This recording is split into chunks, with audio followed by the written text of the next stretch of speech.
Welcome to the Fear and Greed Afternoon Report for Friday the 21st of October 2022. I'm Sean Aylmer.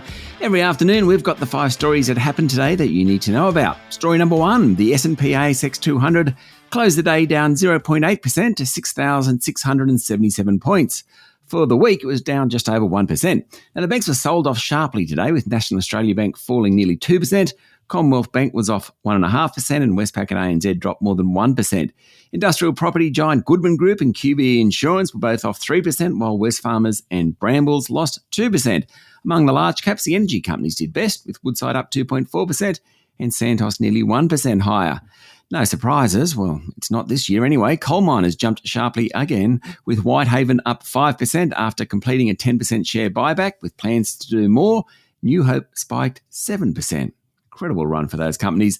Life360 rose 7% after announcing a price increase in its US products, but the best of the day was Telix Pharmaceuticals following its business update yesterday. Property investment group Home Consortium was the worst of the top 200, down nearly 5%, while Origin Energy fell 4%. The Aussie dollar enters the weekend worth 62.5 US cents. Story number 2, Prime Minister Anthony Albanese was in Perth today announcing a $50 million commitment to accelerate Australia's critical mineral sector.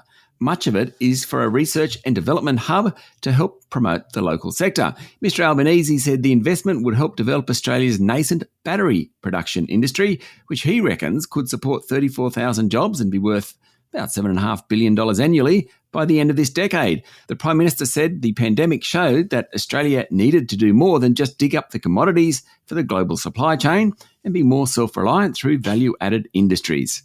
Story number 3, the flood crisis continues with Victoria and parts of New South Wales inundated with water. Victorian towns along the Murray River are expected to experience the worst of the flooding in coming days. Today, the Victorian government said it had fixed 39,000 potholes caused by the floods. About 22,000 applications have been made for flood relief in the state, while 51 schools and 63 early learning centres remain closed. Treasurer Jim Chalmers said the floods will cost Australia about 0.25 percentage point from economic growth in the December quarter and will add a relatively small amount to inflation. He said some costs, though, will rise significantly, notably fruit and vegetables. Story number 4, Energy Australia has revealed it suffered a cyber hack a month ago as Medibank today asked for its shares to remain on hold. The health insurer sent its second letter to customers in just 2 days, apologising unreservedly for the breach. The company also warned it was the tip of the iceberg and the number of customers affected is expected to grow. Meanwhile, Energy Australia said a breach occurred on September 30, resulting in unauthorised access to 323 customers' information, including household and small business names, addresses, email addresses, electricity and gas bills, phone numbers, and the first 6 and last 3 digits of credit cards.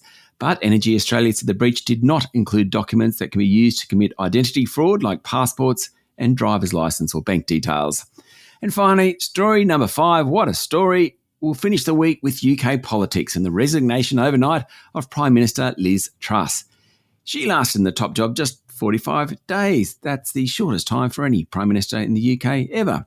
Of course, it came after she lost the support of some members of her cabinet thanks to a disastrous tax cut plan, which she eventually had to reverse.